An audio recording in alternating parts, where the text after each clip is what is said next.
நாங்கெல்லாம் அந்த காலத்துல அப்படின்னு ஆரம்பிக்கிற பேரண்ட்ஸ் ஒரு பக்கம். உங்களுக்கெல்லாம் ஒண்ணுமே தெரியாதப்பா, இது வந்து 2026 அப்படின்னு சொல்ற பிள்ளைங்க ஒரு பக்கம். நடுவுல மாட்டிக்கிட்டு முழிக்கிற குடும்பங்கள் பல பக்கத்துல இருக்காங்க. இன்னைக்கு டேட்ல ஜெனரேஷன் கேப்ன்றது வெறும் வயசு வித்தியாசத்துல மட்டும் கிடையாது.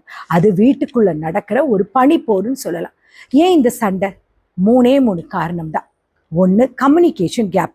ஒரு வீட்டுக்குள்ள தான் இருக்கும், ஆனா பேசுறது வெறும் சாப்பிட்டியா, மார்க் எவ்வளோ, காசு வேணுமா, நல்லா இருக்கியா, இவ்வளவுதான். இதோட முடிஞ்சிச்சு.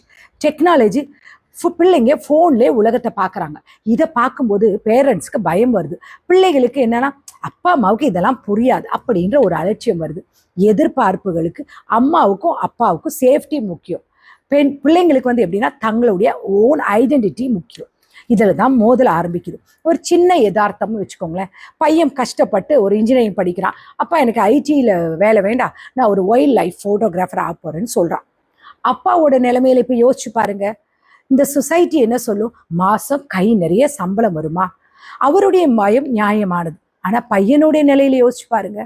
எனக்கு பிடிச்ச துறையில நான் சாதிக்கணும்னு நினைக்கிறேன். நான் அவனுடைய ஆசையும் நியாயமானது தான். ஆனால் இந்த சொசைட்டி என்ன பண்ணும் தெரியுமா? அப்பா கிட்ட போய் சொல்லுவோம், பையன் கையை மீறி போயிட்டாங்க. பையன்கிட்ட போய் உங்க அப்பா ஒரு கிரிஞ்சுடா, ஓல்டுடா, ஒரு பழமை வியாதிடா அப்படின்னு சொல்லி ரெண்டு பேருக்குள்ளேயே ஒரு கேப்பை உருவாக்கி அதிகமாக்கி விட்டுருவாங்க. விளைவு, ஒரே வீட்டில் ரெண்டு பேர் டிஃப்ரெண்ட் சோன்ல இருப்பாங்க. கரெக்ட் நடக்குதா? தப்பு யார் மேலேயும் கிடையாது, நம்ம அன்பை வெளிப்படுத்துற விதத்துல தான் இருக்கு. அப்போ இதுக்கு என்னதான் தீர்வு? ஈகோவை மூட்டை கட்டி வச்சுட்டு இந்த மூணு விஷயத்த செய்ய ஆரம்பிங்க.